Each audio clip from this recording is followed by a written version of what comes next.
네, 성경 본문 두 군데를 찾겠습니다. 마태복음 4장입니다. 마태복음 4장 17절 말씀입니다. 마태복음 4장 17절 말씀. 예, 그냥 들으시면 됩니다. 한 절이라서. 그때부터 예수께서는 회개하여라, 하늘나라가 가까이 왔다 하고 선포하기 시작하셨다. 아멘. 그리고 누가복음입니다. 누가복음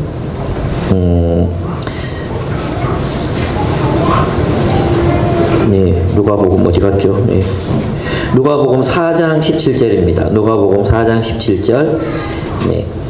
예언자 이사야의 두루마리를 건네받아서 그것을 펴시어 이런 말씀이 있는 데를 찾으셨다. 주님의 영이 내게 내리셨다. 주님께서 내게 기름을 부으셔서 가난한 사람에게 기쁜 소식을 전하게 하셨다. 주님께서 나를 보내셔서 포로된 사람들에게 해방을 선포하고 눈먼 사람들에게 눈뜸을 선포하고 억눌린 사람들을 풀어주고 주님의 은혜의 해를 선포하게 하셨다. 예수께서 두루마리를 맡아서 시중 드는 사람에게 되돌려 주시고 앉으셨다. 회당에 있는 모든 사람의 눈은 예수께로 쏠렸다. 예수께서 그들에게 말씀하셨다. 이 성경 말씀이 너희가 듣는 가운데서 오늘 이루어졌다. 아멘. 오늘은 왜 예수를 믿어야 하는가라는 제목으로 여러분과 함께 이야기를 나누려고 합니다. 왜 예수를 믿어야 하는가? 이제 교회를 처음 접하게 되시는 분들이나 또 이제 친구 따라오신 분들은 이런 질문들 합니다. 왜 예수를 믿으라고 하는가? 뭐 다른 거 믿으면 안 되나? 이런 생각들을 많이 합니다. 그래서 오늘은 왜 그리스도인들이 예수를 믿고 또 예수를 믿으라고 권하는지 그 이유들을 한번 함께 좀 살펴봤으면 좋겠습니다. 먼저 이제 오늘 5가지 정도를 다룰 건데요. 첫째는 우리는 기독교인들은 예수를 누구라고 믿는가 하는 것입니다. 예수를 그럼 예수 믿으라고 하는데 예수를 뭐 어떻게 믿고 무엇으로 믿는가, 누구로 믿는가, 그 이야기들을 성경을 바탕으로 해서 한번 얘기를 나눠보려고 합니다. 그 예수님 자신과 또 복음서, 또 이 복음서는 이제 예수님의 생애를 기록한 책들이거든요. 그리고 서신들이 있는데 그 서신들은 예수님의 제자들이 기록한 책들입니다. 이런 신약 성경에 활링이 조금씩 생기는데 조금 조정해 주세요. 감사합니다. 예수님 자신과 또 예수의 증인들은 예수를 그리스도라고 믿었습니다. 예수를 그리스도라고 믿었는데 그리스도는 메시아와 같은 뜻입니다. 그래서 이것은 기름 부음 받은 사람이라는 뜻입니다. 구약은 이제 예수님 오시기 전의 시대를 구약시대라고 하거든요. 그 시대에 이제 제사장이나 선지자가 기름 붓는 사람들이 있었어요. 세 종류의 사람이 있었어요. 선지자, 제사장, 그리고 왕. 이 세 종류의 사람에게 기름을 부었어요. 근데 보통은 이제 왕에게 기름을 붓죠. 대관식 있잖아요. 대관식. 왕의 대관식을 할 때 기름을 붓는데, 우리 기름 그러니까 뭐 식용유 같은 걸 생각하시잖아요. 그런 게 아니라 이제 그 향유를 말합니다. 향유. 머리에 향유를 부어서 이제 그를 이제 왕으로 세우는 예식을 거행했었습니다. 그래서 이제 우리가 예수를 그리스도라고 믿는다, 혹은 메시아라고 믿는다는 말은 무슨 뜻이냐 하면 예수를 왕이라고 믿는다는 뜻입니다. 예수님을 우리의 진정한 왕, 우리의 진정한 통치자라고 믿는다는 뜻입니다. 그러면 왜 이 왕이 필요했는가? 구약 성경에서 계속해서 이제 이 왕이 오신다고 계속해서 이야기하고 있는데 그 왜 이 메시아가 필요했는가 하는 거죠. 그 이유는 하나님을 떠난 세상을 치유하고 회복하기 위해서였습니다. 하나님을 떠난 세상 사람들이 하나님께로 돌아오기 위해서는 왕이 필요했습니다. 하나님을 떠난 세상은 탐욕과 또 폭력이 지배하는 곳으로 깨어지고 말았습니다. 여러분, 죄가 무엇이라고 이제 지난주에 설명했느냐 하면, 죄란 하나님을 중심에서 몰아내고 스스로 중심이 되는 것. 그러니까 죄란 무엇이냐 하면 하나님을 우리의 삶의 중심에서 몰아내고 스스로 중심, 스스로 하나님의 자리를 꿰차는 것, 그것이 이제 죄라고 했어요. 그러면 인간 세상에서 하나님을 몰아내고 나면 모두가 하나님이 되잖아요. 모두가 중심이 되려고 하잖아요. 중심이 뭡니까? 중심은 중심이 돼야 되잖아요. 그래서 중심이 되려고 하는 이 사람들은 다른 사람들을 지배하게 되어 있습니다.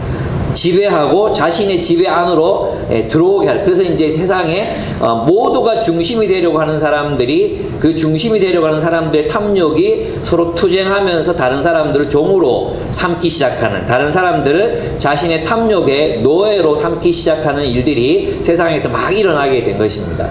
남편은 아내를 노예로 삼고 싶어 하고, 또 주인과 종이 원래 없었는데 어떤 사람은 다른 사람을 소유하게 되고, 또 어떤 사람도 자신의 탐욕을 위해서 힘으로, 완력으로 자신의 쾌락을 채우기 위해 다른 사람들을 소비하게 되는 그런 일들이 세상 속에서 막 벌어지기 시작한 것입니다. 그러니까 성경은 하나님이라는 중심, 하나님의 통치를 벗어나면 인간 세상이 무엇으로 바뀐다는 걸 보여줍니까? 지옥과 같은 세상이 된다는 것을 보여주고 있습니다.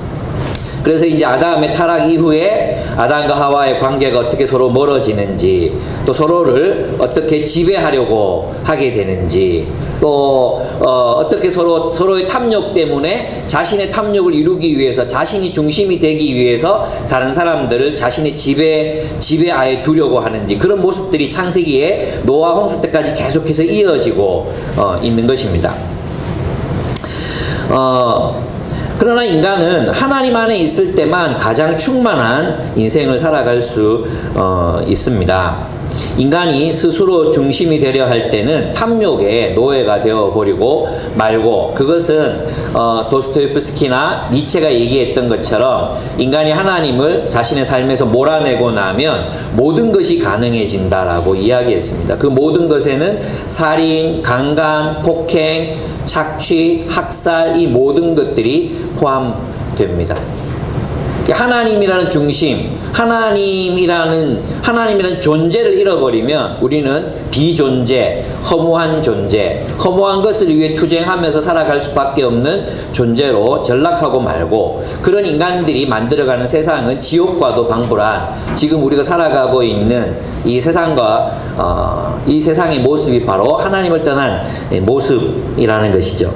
그래서 지난 시간에 청소년 한 분이 이제 질문을 하셨잖아요. 이 세상에 하나님이 없는 것 같아요. 하나님이 있다면 어떻게 이런 일들이 일어날 수 있어요? 정확하게 보신 거예요. 그것은 우리 인간이 하나님을 떠났기 때문에, 하나님이 인간을 떠난 게 아니라 인간이 하나님을 떠나서 이 세상을 고통스럽게 만들어 버렸다는 것입니다. 그것도 오늘날 이 세상에서 벌어지는 모든 종류의 착취와 학대와 억압, 또 인간을 대상화하고 인간을 소비하고 차별하고 또 억압하는 이 모든 현상들은 하나님 없는 세상을 만들어낸 그 인간이 하나님 없는 세상을 만들어서 결국 나타나게 된 결과들을 보여준다고 할 수 있습니다. 그렇습니다. 탐욕의 노예가 되어버린 인간은 타인을 지배하고 자신의 욕망을 위해 타인을 소비하려 하게 된다는 것입니다. 수많은 중심들이 서로 충돌하며 힘 있는 자의 중심으로 통합되어 갑니다. 우리는 그것을 제국이라고 부릅니다. 하나님 나라였던 세상이 이제는 제국이 되어 타인에게 복종을 강요하고 착취를 일삼는 것입니다. 그래서 우리는 이런 제국을 세상의 모습, 세상이라고 규명하는 것입니다.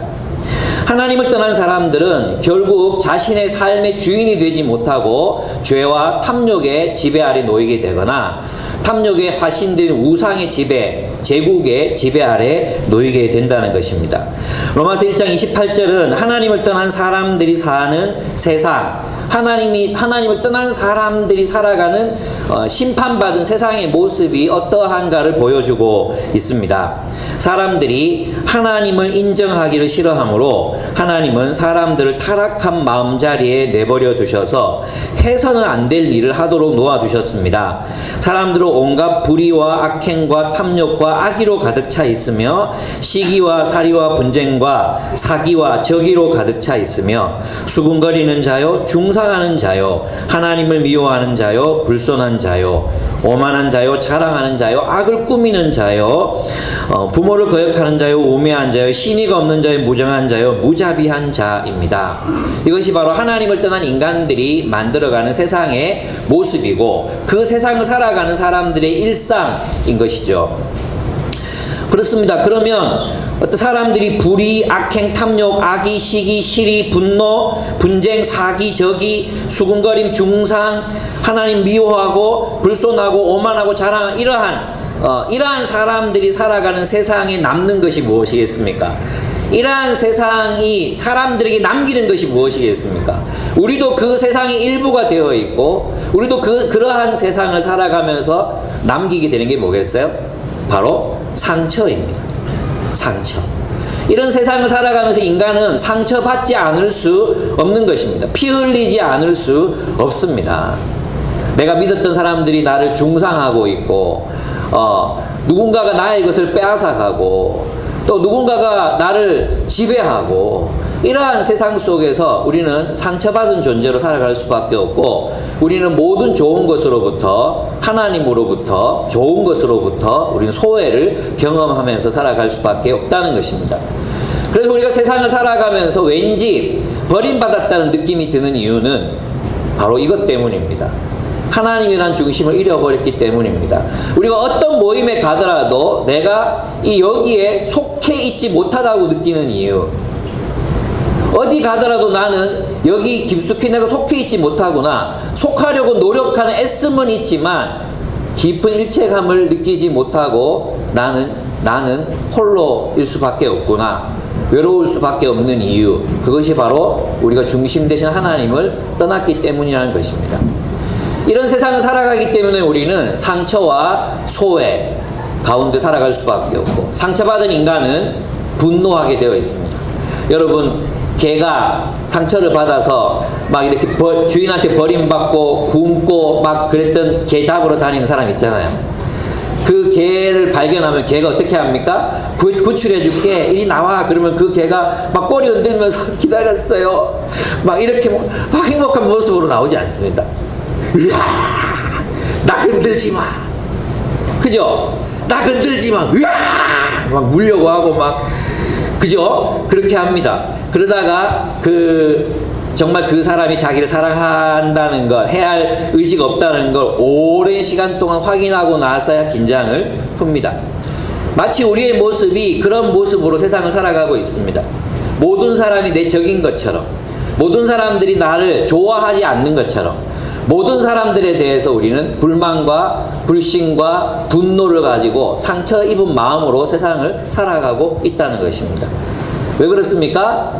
하나님이라는 품, 하나님이라는 거대한 바다, 하나님이라는 거대한 바다를 우리가 떠났기 때문입니다. 우리는 하늘을 자유롭게 나는 새들이었는데 창공을 떠났기 때문입니다.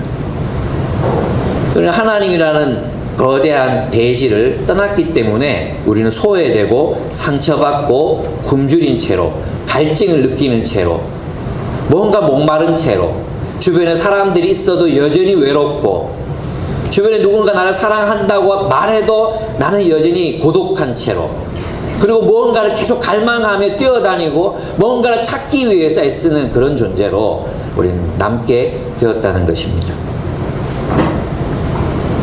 하나님은 이런 세상을 회복하고 구원하시려고 하십니다. 하나님은 메시아를 약속하셨습니다. 창세기에 보면 뭐라고 되어 있습니까? 여자의 후손이 뱀의 머리를 밟을 것이다.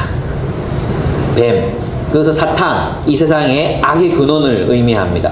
악의 근원, 그 악의 근원이 인간을 지배하려 합니다. 근데 여자의 후손, 하나님이 보내시는 어떠한 존재, 그가 뱀의 머리를 밟을 것이다. 그리고 그 뱀은 그 여자의 후손의 발 뒤꿈치를 상하게 할 것이다.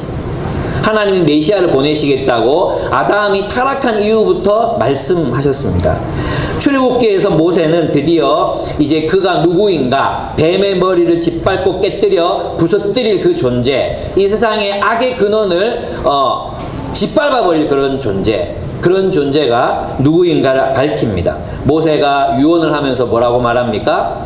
여호와께서 후일에 나와 같은 지도자를 보낼 것이다. 너는 그의 말을 따라라. 하나님을 떠난 인간들에게 바로 왕, 메시아를 약속하십니다.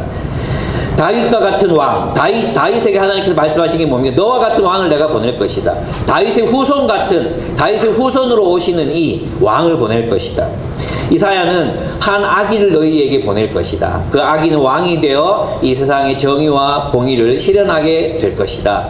그는 전쟁을 끝장내 버릴 것이다. 인간을 고통스럽게 한 인간을 억압하는 그 모든 것들을 박살내고 그는 영원한 왕으로 영원한 당신의 나라를 세울 것이다 라고 예언합니다. 다니엘은 한 통치자를 보내서 세상을 심판하시고 영원한 하나님의 나라를 세울 것이라고 예언합니다. 바로 이 고통받는 세상을 위해서 하나님이 메시아를 약속하셨습니다. 왕을 보내실 것이다. 그리고 놀랍게도 이 왕이 너희의 죄를 위하여 죽을 것이다. 너희의 죄를 위하여 죽을 것이다. 그리고 이 고통받는 하나님의 심판으로부터 너희를 구원할 것이다. 너희를 그 소외와 상처와 죽음으로부터 하나님을 떠나 있는 그 죽어있음, 비존재, 그 허무한 삶으로부터 너희를 구원할 것이다. 주님이 하나님께서 약속하시고 말씀하셨습니다. 근데 정말 놀랍게도 예수께서 2000년 전에 오셔서 오늘 우리가 본문에서 읽었던 것처럼 회개하라, 천국이 가까이 왔느니라. 내가 그다.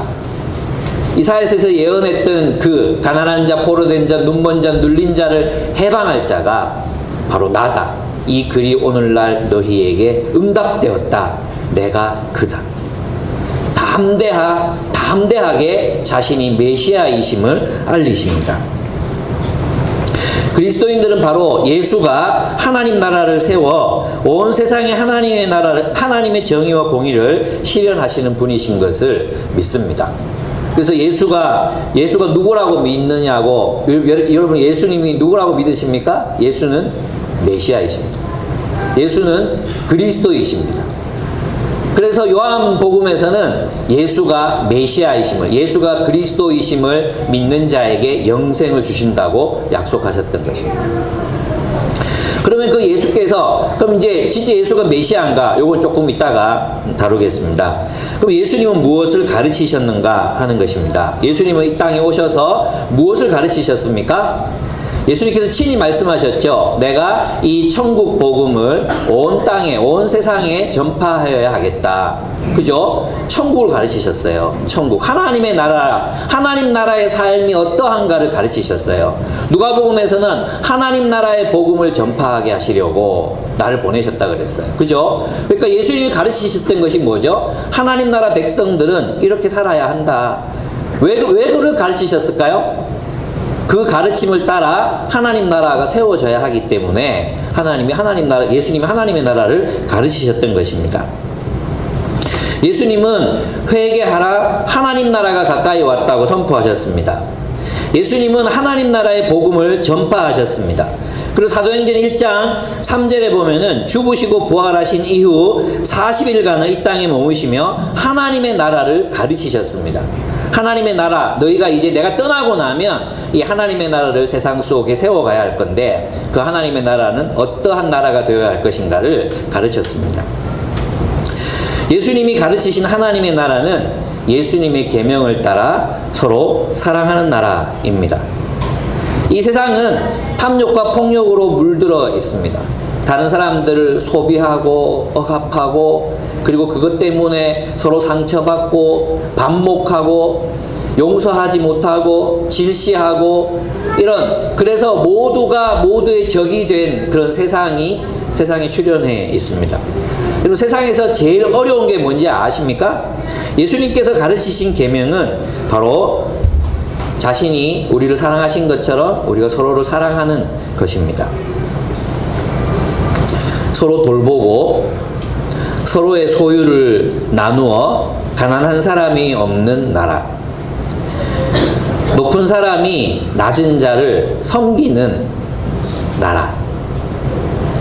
서로의 허물을 용서하고 다름을 용납하는 나라.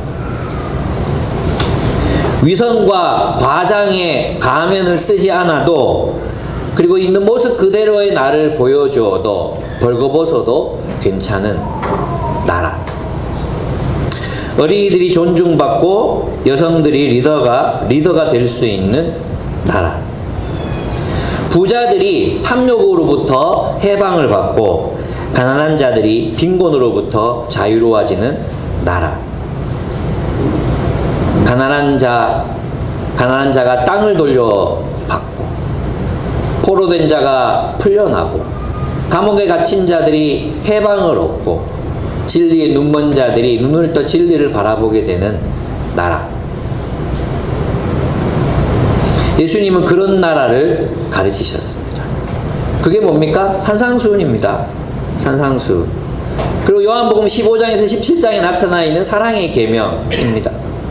그리고 에베소서에서 말했던 그리스도의 몸입니다. 그리스도의 몸. 하나님의 새로운 사회. 예수님께서 가르치신 것은 하나님 나라였습니다. 사도들은 예수님의 가르침을 계승해서 이 땅에 어떻게 하나님의 나라를 교회를 통해 구현할 것인가를 가르쳤습니다. 그래서 있잖아요. 사도들의 가르침은 굉장히 구체적입니다.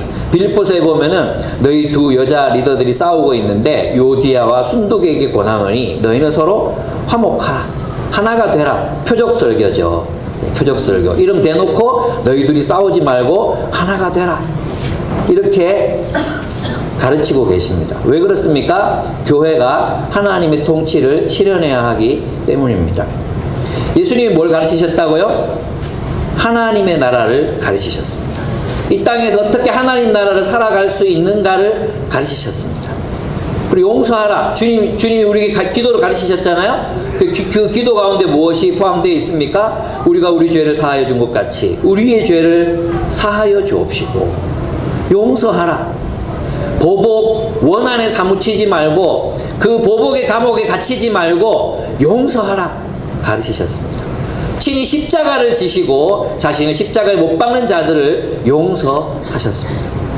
하나님 나라를 몸으로 보여주셨습니다. 섬기는 자가 되셔서 무릎을 꿇고 세상의 유대인 노예들은 유대인 종의 발을 씻겨주지 않았습니다.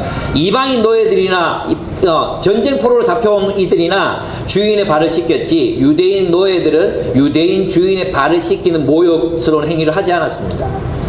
그런데 예수께서는 자신이 그들의 스승임에도 불구하고 아니 왕이심에도 불구하고 무릎을 꿇고 수건을 두르시고 그들의 더러운 발을 손수 씻기셨습니다. 왜? 그것이 하나님의 나라였기 때문입니다. 너희가 가장 낮은 자가 되지 아니하면 너희는 하나님 나라의 중심이 될 수 없다고 가르치셨습니다. 그러니까 세상은 힘있고 권력 있는 사람들이 자신의 탐욕으로 중심이 되지만 하나님의 나라는 십자가를 지는 자가 이웃을 위하여 형제 자매를 위하여 십자가를 지고 낮아지는 자가 중심이 된다. 가장 낮은 자가 가장 높은 자가 된다. 주님이 친히 본을 보이셨고 친히 십자가에 달려 죽으셨습니다. 예수님은 하나님의 나라를 가르치셨습니다. 세 번째, 그럼 예수님은 이 세상에 오셔서 무엇을 행하셨는가 하는 것입니다. 복음서에 보면은 예수님은 하나님의 나라가 세상으로 도래했음을 보여주시는 표적을 행하셨습니다. 그러니까 예수님께서 오셔서 그냥 막 사신 게 아니라 무엇을 사셨냐면 내가 메시아고 하나님 나라가 나를 통해서 왔다는 것을 현시하셨습니다. 가시적으로 보여주셨다는 말입니다. 그래서 예수님께서 오셔서 하신 일이 무엇이었습니까? 병든 자를 치유하고 귀신 들린 자들을 자유케 하셨습니다. 귀신으로부터 자유케 하셨습니다. 해방하셨습니다. 예수님이 이 세상에 오셔서 하신 일은 뭐냐 하면 인간을 억압하는, 인간을 노예로 삼는 인간은 노예로 삼아 속박하는 그 모든 것들로부터 해방하시기 위해서 예수님이 오셨습니다. 그리고 행하셨습니다. 병든 자들, 병에 시달려 보셨습니까? 병들면 자유를 잃어버립니다. 병에 눌립니다. 그죠? 귀신 들렸어요. 그죠? 귀신 들린 거 오늘날 흡사한 게 뭡니까? 중독입니다. 자신의 힘으로 벗어날 수가 없어요. 벗어나고 싶지만 자신의 힘으로 벗어날 수가 없어요. 저 고기 중독이잖아요. 누가 좀 해줘. 이렇게 끊을 수가 없어요. 우리 모두는 그런 죄의 노예가 되어 있습니다. 우리를 해방코자 하십니다. 예수님 두 번째, 예수님은 줄인 자들을 하나님의 방법으로 먹이셨습니다. 하나님의 방법으로 예수님은 사람 줄인 자들을 먹이셔서 그들을 배불리 하셨습니다. 예수님은 사람을 억압하는 체제에 맞서셨습니다. 예수님은 유대 체제, 유대 성전 지배 체제, 율법으로 사람을 자유케 하는 게 아니라 그 율법으로 이권을 가지고 있는 그 체제에 맞서셨습니다. 그래서 예수님은 죽으신 것입니다. 그 체제에 도전이 되지 않았다면 예수님은 죽으실 이유가 없었어요. 근데 예수님께서는 유대인들에게 사실 그들은 많은 메시아를 기다리고 있었거든요. 유대인들을 이끌어줄 메시아를 기다리고 있었거든요. 근데 다른 메시아들은 유대 지배 체제와 협력해서 어떻게든 지배 권력을 유지하고 혹은 또 뒤집어 놓아도 또 다른 지배 권력이 나타나고 이런 메시아를 그들은 기다렸던 것이죠. 근데 예수님께서는 유대인들의 그 성전을 통한 지배 체제, 심지어 바리새인들이 성경 말씀을 가지고 사람들 지배하는 것도, 성경 말씀으로 지배하는 것조차도 예수님은 거부하셨습니다. 왜냐하면 그것이 진짜 사람을 자유케 하는 율법이 아니라 그것으로 사람을 억압하고 누르고 자신들의 높은 지위를 계속해서 유지하는, 존경받는 지위를 유지하는 수단으로 활용했기 때문에 예수님은 맞서셨습니다. 사실 평소에 바리새인과 서기관들, 바리새인과 사두개인들은 철천지 원수 같은 사람이었어요. 왜냐하면 바리새인들은 사두개인들을 몰아내야 된다고 생각했던 사람들이거든요. 사두개인들은 로마 지배체제에 철저하게 협력했던 사람들이었고 바리새인은 그것을 굉장히 싫어했던 사람들이었어요. 근데 원수였거든요. 근데 예수를 죽이는 일에는 하나가 됩니다. 왜 그런지 아십니까? 그들이 세상을 지배한다고 믿고 있었기 때문입니다. 예수님은 그 지배체제에 저항하셨습니다. 넷째, 예수님께서는 사람들을 하나님 나라 공동체로 초대하셨습니다.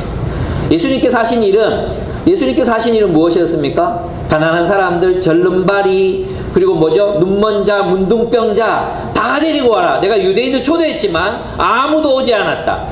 그리고 거리로 나가서 누구든지 불러와라. 거지, 걸베이, 거지 똑같은 말이죠. 거지, 이방이 할 것 없이 다 불러와라. 그들을 하나님 나라로 초대하셔서 하나님 나라의 잔치를 누리자고 선포하셨습니다. 복음을 전하셨습니다. 그들이 유대인이든 로마인이든 이방인이든 하나님의 나라로 들어오라고 초대하셨습니다. 다섯째, 예수님이 하신 일은 사람들에게 하나님과 하나님이 원하시는 삶을 가르치셨습니다. 그 삶은 사랑이라고, 그 삶은 사람들을 노예 상태로부터 해방시켜 주는 것이라고, 그 삶은 나누는 것이라고 가르치셨습니다. 예수님 무엇을 행하셨습니까? 예수님은 인간을 노예로 삼는 모든 것, 질병과 중독, 그리고 귀신 들림, 그리고 정신적인 어떤 고통, 자기 힘으로 어쩔 수 없는 것들로부터, 굶주림으로부터, 탐욕의 체제로부터 사람들을 해방시켜서 하나님 나라라는 공동체로 그들을 불러 새로운 세계를 창조하기를 원하셨던 것입니다. 여러분, 구원이 무엇입니까?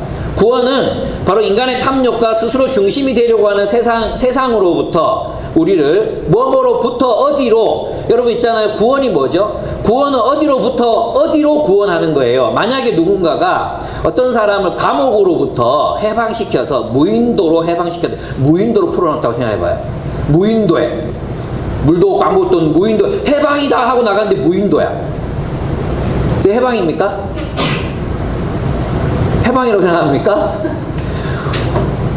제 말씀 듣고 있습니까? 그건 해방이 아니에요. 반드시 구원이라는 것은 병든 사람이 건강한 상태로, 그죠? 노예가 자유인으로, 그죠? 죄수가 해방을 받아서 집으로, 죄수가 다른 감옥으로 이송되는 걸 아무도 해방이라고 하지 않아요. 그죠? 그래서 우리가 구원이라고 말할 때는 어디로부터 어디로 프람만 있는 게 아니라 투가 반드시 있어야 되는 거예요. 그죠? 그럼 하나님 우리 어디로부터 구원하십니까? 그렇습니다. 인간이 하나님을 버리고 떠난 세상으로부터 구원하는 것입니다. 인간이 하나님을 버리고 나서 심판에 놓인 세상, 제국, 애국, 이집트, 바벨론, 유대 성전 지배 체제, 그리고 어디요? 세상으로부터, 수성구로부터, 부동산 투기로부터, 예, 강남으로부터 우리를 해방하는 것입니다. 그리고 어디로 보내십니까? 새로운 공동체를 창조하시는 거예요. 누가? 하나님이 통치하시는, 예수께서 통치하시는 메시아의 공동체로 우리를 새로운 세계 속으로. 그래서 교회는요, 다니는 데가 아니에요. 교회는 다니는 곳이 아니에요. 교회는 공동체예요. 교회는 하나님 나라예요. 교회는 여러분 모두가 하나님의 뜻대로 하나님의 그 계명을 따라 살아간다면 우리가 교회인 거예요. 우리가. 장소가 아니라. 저 교회 다니는데요, 그렇게 말하지 마세요. 교회는 장소가 아니에요. 여러분이 교회예요. 여러분이 이루어가는 새로운 질서가 교회예요. 하나님이 새로운 질서를 창조하기를 원하시는 것입니다.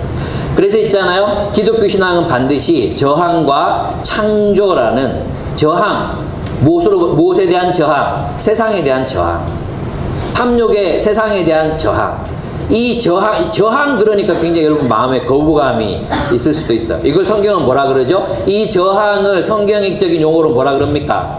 자기를 부인하고, 이렇게 말하는 거예요. 자기를 부인하고. 자기를 부인하는 게 뭡니까? 자기 안에 있는 세상, 자기 속에 형성된 세상을 부인하는 것, 그것이 저항이에요. 우리 안에 있는 세상에 저항하는 거죠. 그게 자기 부인이에요. 그리고 어디로 가야 돼? 하나님이 통치하시는 공동체를 향해서 나아가는 것입니다. 그것을 성경은 뭐라 그러냐? 구원이라고 하는 거예요. 그러면 인간은 노예로 삼는 모든 것으로부터, 질병과 중독, 자기 힘으로 어쩔 수 없는 것들을 우리 해방하셔서 새로운 세계를 창조하신다면 예수님이 정말로 그렇게 하실 수 있었나요? 예를 들어 예수님이 정말로 병든 자를 치유하셨고, 물고기 2마리 떡 5개로 5,000명을 먹이셨고, 또 그렇게 새로운 공동체를 창조하셨나? 이 모든 게 다 성경에 나오는 이야기들 아닙니까? 라고 물으실 수 있습니다. 근데 이 기록은 당대의 기록이라고 그랬죠. 최초로 그리스도인이 되었던 사람들은 유대인이었습니다. 최초로 그리스도인이 되었던 사람들이 예수가 어떻게 살았는지를 알고 있는 사람이었습니다. 이 사람들은 예수에 대한 기억을 가지고 있었습니다. 그리고 그로부터 30년, 40년 후에 복음서가 나왔을 때 그들은 그 기록이 사실임을 인정했습니다. 그리고 자신의 기록이라고 믿고 코덱스라는 형태의 책으로 만들어서 보관하고 읽고 연구하고 묵상했던 사람들이었습니다. 그래서 그리스도인들은 그 책의 사람들이라고 불렸습니다. 만약에 그들이 경험했던 예수와 기록이 달랐다면 기록을 거부했을 것입니다. 새로운 성경을 썼겠죠. 우리가 가지고 있는 성경은 예수님에 대한 정확한 기록을 가지고 있습니다. 예수는 정말로 하나님 나라의 표적을 행하셨습니다. 예수는 무리를 걸으셨습니다. 예수는 죽은 자를 살리셨습니다. 예수는 물고기 2마리 떡 5개로 5,000명을 먹이셨습니다. 예수님은 말씀 한마디로 풍랑을 잠잠케 하셨습니다. 예수님은 귀신 들린 자들에게서 귀신을 쫓아내셨습니다. 예수님은 문둥병자들을 깨끗하게 하셨습니다. 예수님은 메시아이십니다. 예수님은 인간을 노예로 삼고 억압하고 인간을 불행에 빠뜨리는 그 모든 것들로부터 우리를 해방하시기 위해서 세상에 오신 하나님의 메시아이셨습니다.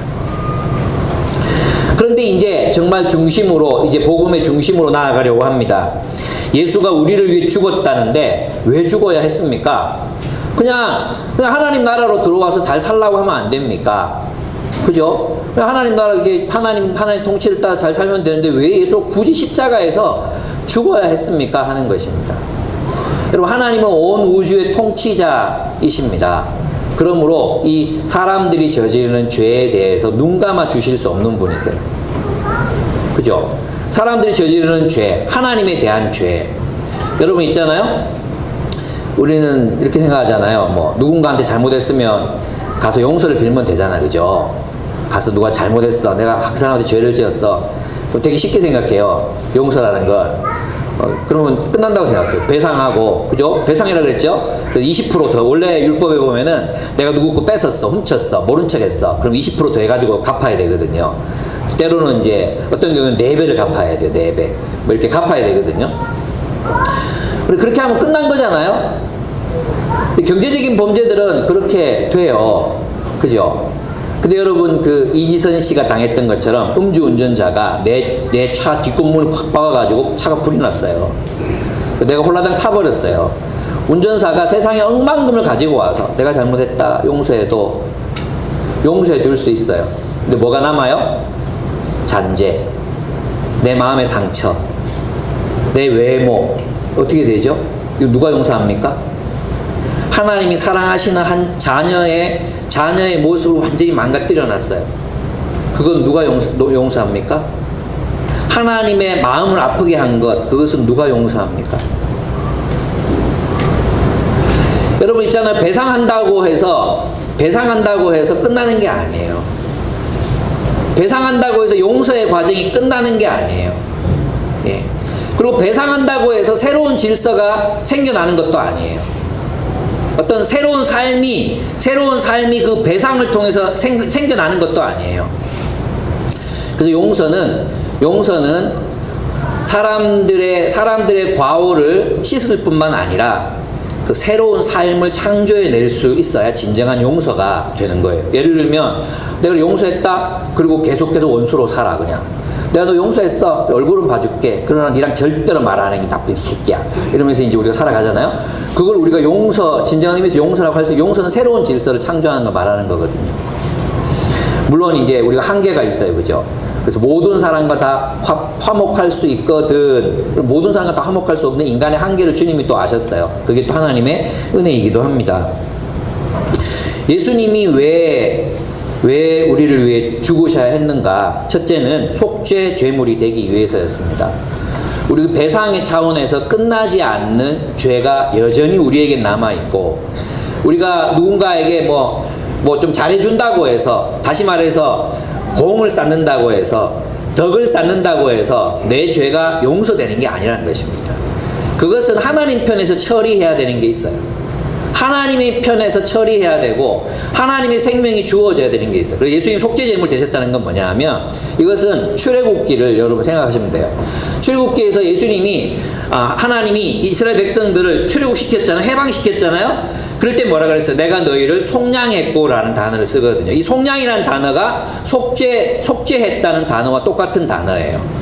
속량했고, 그게 무슨 말이에요? 해방했고, 이런 뜻이에요. 그러면 하나님은 우리를 하나님 나라의 삶을 살아가게 하기 위해서는, 하나님 나라 백성이 되게 하기 위해서는 우리를 완전히 새로운 존재로 거듭나게 하셔야 돼요. 우리의 죄의 문제를 해결하셔야 돼요. 우리가 세상에 속한 죄인인 채로 하나님의 나라로 들어갈 수 없어요.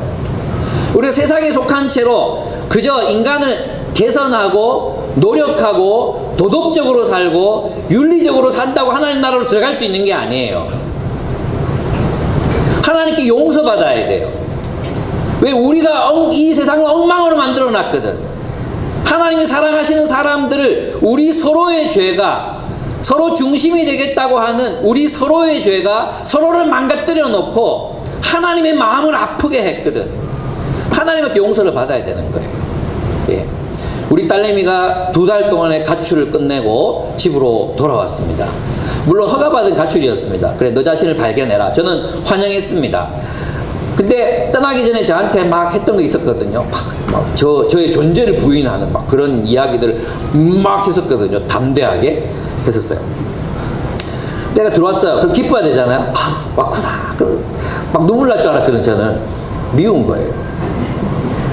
용서가 안 되는 거예요. 무슨 말인지 아시겠습니까? 애는 들어왔어요. 잘해요. 출필 꼭 반필면 철저하게 하고요. 누구 만나고 사진 찍어서 막 보내고요. 아빠 다 해요. 다 해요. 다 보상하는 거죠. 그런데 내 마음에 내가 상처받은 거는 여전히 남아있는 거예요. 그거는 누가 감당해야 돼요? 내가 감당해야 돼요. 하나님이 정말로 사랑하시는 존재들이 우리가 서로의 죄 때문에 서로 죽이고 학살하고 소비하고 폭력을 가하고 그 죄의 죄값은 누가 감당해야 되죠? 하나님이 감당하셔야 됩니다. 그게 예수님의 십자가예요. 예수님의 십자가에서의 죽음입니다. 여러분, 우리는 구약 성도들은 짐승에게 짐승 제물로 용서받았다고 생각하잖아요. 근데 그 짐승 제물이 아니에요. 그 짐승 제물이 상징하는 바가 뭐예요? 하나님의 생명이에요. 하나님의 생명. 짐승의 제물로는 우리를 깨끗하게 할 수 없어요. 그래서 누가 오셨어요? 예수님이 오신 거예요. 예수님이 오셔서 우리를 위한 속죄 제물이 되어 주셨어요. 그래서 우리는 예수님이 속죄 제물이 되어 주시고 그분이 죽을 때 우리도 같이 죽는 거예요. 아담이 범죄했을 때 아담이 범죄함으로 만들어간 세상, 그 세상이 막 범죄의 지배, 죄와 사망의 지배 아래 놓였잖아요. 아담 이후로 모든 세상이 죄와 사망의 지배 아래 놓였어요. 그럼 여기서부터 해방을 얻으려면 예수께서 왕이 되시는 나라가 있어야 되는 거예요. 그죠? 그럼 이 나라에 들어가려면 뭐가 일어나야 돼? 우리의 죄가 용서받아야 돼. 그래서 하나님이 선택하신 방법은 뭐냐 하면 예수와 함께 예수의 백성이 될 사람들을 십자가에 다 못 박는 거예요. 우리 예수 믿는다는 것은 예수와 연합한다는 뜻이에요. 예수님은 우리와 연대하시고 우리와 하나가 되십니다. 아담의 범죄로 모든 사람이 사망에 이른 것처럼 예수의 순종함으로 우리 모두가 예수와 연합해서 십자가에서 죽습니다. 십자가에서 죽었다는 것은 우리가 세상에 대해서 죽었다는 것입니다. 그리고 예수와 함께 다시 살아서 하나님의 나라를 삽니다. 그게 세례예요. 침례는 어떻게 합니까? 죽잖아요. 물속에서 죽습니다. 물속에 들어가서 죽습니다. 그리고 살아납니다. 그죠? 하나님을 향해 살아납니다. 죽고 살아납니다. 우리는 예수 그리스도와 함께 예수의 십자가에서 함께 죽었습니다. 죽어야 합니다. 나는 날마다 죽노라 했습니다. 그 예수의 죽음으로 그분이 속죄제물 되심으로 우리도 함께 죽었습니다. 어떻게 하시려고요? 하나님의 나라로 살아가게 하시기 위해서요. 그래서 단순히 예수 그리스도의 죽으심은 우리를 죄 용서하기 위해서 죽으신 게 아니라 우리에게 하나님의 나라를 살게 하도록 하나님의 나라를 살아갈 수 있도록 하기 위해서 죽으신 것입니다. 그분이 우리를 위한 속죄제물이 되셨습니다. 예수 안에 있으면 그의 죽음과 함께 우리의 모든 죄가 씻겨집니다. 왜냐하면 예수와 함께 우리가 죽었기 때문입니다. 주님 안에서 우리는 모두 죽었기 때문입니다. 그리고 하나님은 성령, 그 죽은 우리들을 위해서 성령을 보내십니다. 새로운 존재가 되게 하시는 거예요. 그래서 있잖아요. 기독교는 예수 믿고 착하게 사는 게 아니에요. 예수 믿고 착하게 사는 게 아니라 위로부터 온 생명을 통해 새로운 존재가 되는 거예요. 여러분 의식하지 못했지만 예수 믿는 그때 하나님이 성령을 보내셔서 여러분의 마음을 부드럽게 하시고 하나님의 율법에 순종하는 마음을 주시고 사랑하는 마음을 주시고 인간으로서는 불가능했던 일을 하게 하시는 것입니다. 여러분의 재물을 나누고 서로 섬기고 사랑하는 일들, 타인을 위해서 내가 섬기고 희생하는 일이 가능해지는 것입니다. 누구 때문에요? 성령님 때문에. 그리고 우리 하나님 나라 백성이 되려면 그래 나 예수 하나님 통치 받을게요. 들어가서 국가 바꾸고 살아간다고 되는 게 아니라 하나님이 우리를 완전히 새로운 존재. 그래서 니고데모가 예수님 찾아가서 내가 어떻게 하여야 하나님 나라를 볼 수 있나이까 이렇게 묻잖아요. 그럴 때 예수님께서 뭐라고 말씀하십니까? 네가 정녕 거듭나지 아니하면 하나님 나라를 볼 수 없다 그랬어요. 니고데모가 기가 막혔어요. 어떻게 거듭납니까? 내가 지금 다시 모태로 들어가야 됩니까? 그 말이나 되는 소리를 하시고 내가 지금 다 컸는데 어떻게 모태로 들어갑니까? 성령으로 난 자는 성령으로 거듭날 수 있다고 그랬어요. 그러니까 성령으로 거듭나야 한다. 하나님 나라는 윤리적 개선이나 무슨 순종 이런 걸 통해 이루어지는 게 아니라 새로운 존재가 돼야 되는 거예요. 그러려면 어떻게 해야 돼요? 죽어야 되는 거죠. 그래서 예수 믿는다는 고백은 내가 죽겠습니다라는 고백인 거예요. 무엇에 대해서? 세상에 대해서. 세상에 대해서 죽겠다. 제국에 대해서 죽겠다. 내가 탐욕과 폭력 폭력의 질서, 그 질서를 내 것으로 받아들이지 않겠다. 이 고백인 것입니다. 그리고 이제는 하나님 나라의 질서를 따라 사랑하고 돌보고 희생하고 나누고 그런 삶을 살아가겠다 결단하는 것입니다. 그때 우리가 죽었을 때 하나님께서 우리들에게 성령을 보내셔서 그 일이 가능하게 하시는 거예요. 그러니까 성령 받은 사람은 반드시 어떤 삶을 살게 돼 있어요?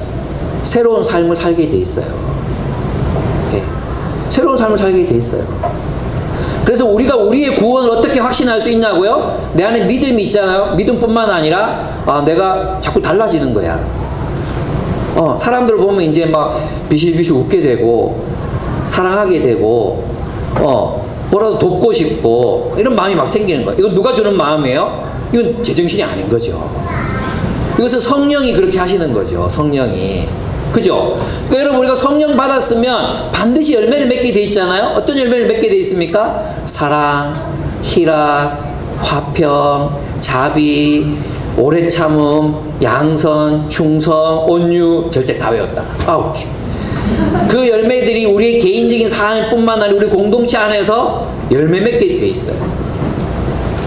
그럼 내가 진짜 그리스도에 되었는지 안 되었는지 어떻게 합니까? 사람들이 이렇게 말하거든요. 어떤 사람들의 행위를 보고 그 사람이 구원받았는지 안 받았는지 알 수 없다고 말해요. 그러나 알 수 있어요. 열매를 통해서 알 수 있어요. 구원받는 과정인지 아닌지 알 수 있어요. 만약에 우리가 타인을 보고 그 사람의 구원을 확신할 수 없다면 자기 자신의 구원도 확신할 수 없어요. 여러분이 구원의 확신을 어떻게 가집니까? 말해보세요. 여러분 어떻게 구원의 확신을 가집니까? 믿음이 있으니까 좋아요. 그 믿음이 진짜인지 가짜인지 여러분 아직 타락 안 해봤잖아요. 끝까지 가지 않았잖아요. 어떻게 압니까? 어떻게 알아요? 만약에 우리가 타인의 삶을 보고 그리스도인의 삶을 보고 그 사람이 하나님 나라의 열매를 맺지 못하고 있어. 그럼 이 하나님 나라의 열매 맺지 못하고 있을 때는 네 삶에서 하나님 나라의 열매가 안 나타나니까 너 혹시 예수님 제대로 믿었는지 회심했는지 성령 받았는지 되돌아봐라 얘기할 수 있어요. 근데 그걸 하나님께만 다 맡겨놓고 하나님만 아시니까 너는 아마 구원받을 거야 그러면 어쩌면 이 사람은 회심의 기회를 놓칠 수도 있어요. 만약에 우리가 타인의 삶을 보고 구원의 도상이 있는지 없는지를 판단할 수 없다면 왜 히브리서에서 너희는 또 다른 성경에서 뭐라고 말했습니까? 멸망으로 가는 자에게 권하라 그랬잖아요. 하나님 권하라 그랬어요. 혹시 네가 한 새로운 생명을 얻을 수 있어 한 사람 얻을지 네가 어떻게 아느냐 권하라 그랬어요. 권하려면 뭘 해야 돼? 분별해야 돼요. 분별력이 있어야 되는 거예요. 우리에게는 영안이 있어요. 그래서 누가 예수의 길을 걷지 않고 있어 회심한 사람이 아니야 그럴 때는 분별할 수 있어요. 만약에 우리가 타인의 삶을 보고 열매를 보고 판단할 수 없다면 자신의 삶도 판단할 수 없어요. 여러분의 삶 속에서 뭘 가지고 우리가 하나님 나라 백성이 되는지 알 수 있습니까? 뭘로 안다 그랬어요? 열매를 보아 아느니라. 그러려면 열매가 막 그냥 막 수박이 그냥 하루아침에 하루 만에 막 펑 호박이 막 펑 이렇게 나오는 게 아니잖아요.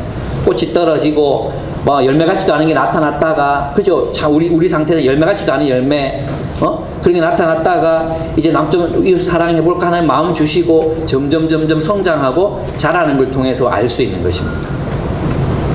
저는 저의 구원을 확신합니다. 왜냐하면 저는 주 안에서 성장하고 있거든요. 자라나고 있거든요. 저 안에 믿음이 있거든요. 그죠? 그렇다면 다른 사람의 삶에서도 마찬가지. 그래서 서로 권면하라 한 것입니다. 누가 멸망의 길로 가고 있지 않은지 서로 돌아보아 격려하라 그랬습니다. 그렇습니다. 그리고 이 속죄 제물이 속량한다는 건 뭐냐 하면 우리가 출애굽에서 속량 받았잖아요. 그럼 뭐가 돼야 되는 거예요? 그냥 죄 용서가 아니라 하나님 나라가 되겠다는 거예요. 하나님 나라가 되겠다. 속량이라는 것은 새로운 질서의 창조를 의미하는 것입니다. 그래서 거듭나게 하시고 새로운 공동체로 우리를 들어가게 하시는 것입니다. 그래서 만약 저는 이제 여러분에게 이 얘기를 하고 싶은 거죠. 뭐냐 하면 여전히 우리가 세상에 속해 있을 수 있다는 거죠.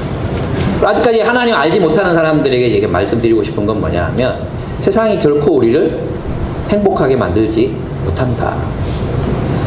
우리는 예수를 믿고 하나님 나라로 들어와야 된다.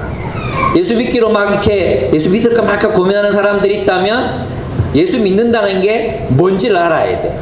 그건 뭐냐 하면 이 세상의 탐욕과 폭력의 질서로부터 내가 해방을 받아서 하나님 나라를 살겠습니다 라는 결단이, 그 믿음이 우리에게 있어야 한다는 것입니다. 두 번째로, 첫째, 예수가 우리를 위해 죽었다는 것은 속죄제물이 되기 하기 위함이었습니다. 둘째는 새로운 공동체를 창조하시기 위해서였습니다. 예수님의 십자가는 새로운 공동체의 모범이 됩니다. 그 새로운 공동체는 서로를 위해서 십자가에 못 박히는 공동체라는 것입니다.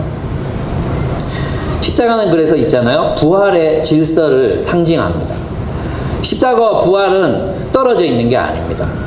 십자가의 질서는 예수님의 십자가가 우리에게 말해주는 건 뭐냐 하면 우리도 다른 이들을 위해 우리의 생명을 바칠 수 있어야 한다는 것입니다. 누가 그렇게 하겠습니까? 못하죠, 아무도. 불가능하죠. 그런데 누가 가능하게 하십니까? 성령께서 우리 안에서 일하십니다. 성령께서 우리 안에서 일하시고 우리를 자라게 하십니다. 그래서 우리의 성장의 목표는 예수님처럼 자기 십자가를 지고 예수를 따르는 것입니다. 여러분, 주님께서 우리를 새로운 공동체로 창조하신다는 것은 고린도후서 5장 17절에 너희는 누구든지 그리스도 안에 있으면 새로운 피조물이라 이전 것은 지나갔으니 새 것이 되었도다 주님이 말씀하셨습니다. 그 새로운 피조물이라는 것입니다. 그 새로운 피조물이 무엇입니까? 새로운 공동체라는 것입니다. 이 새로운 공동체, 이 새 피조물은 개인을 말하는 게 아닙니다. 이 새 피조물은 하나님께서 창조하시는 새로운 질서를 말합니다. 새로운 공동체를 말합니다. 이 새 공동체는 서로를 위해서 뭐 하는 공동체예요? 십자가를 지는 공동체라는 것입니다. 그래서 뭐 해야 됩니까? 용서해야 합니다. 용서. 우리가 그리스도인이라는 것은 있잖아요. 서로를 용서한다는 뜻입니다.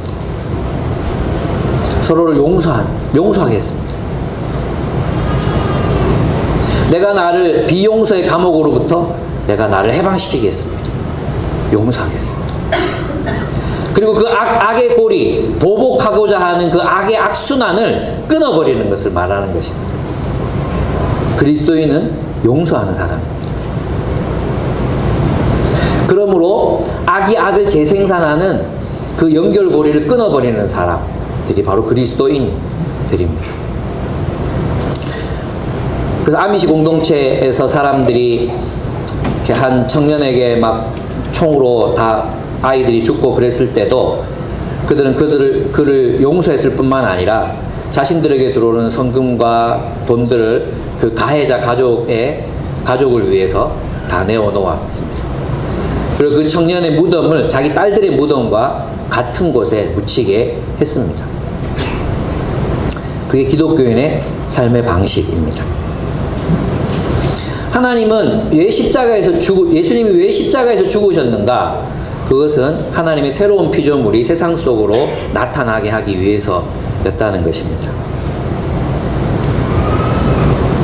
셋째로, 예수가 우리를 죽었다는데 왜 죽어야 했는가? 그것은 새로운 목적을 위해서 살아가게 하기 위해서였습니다. 많은 사람들이 그냥 용서받은 것으로 끝나버립니다. 우리 한국교회 많은 그리스도인들이 용서받은 삶으로 그냥 끝나버립니다. 윤리가 없습니다. 목적이 없습니다.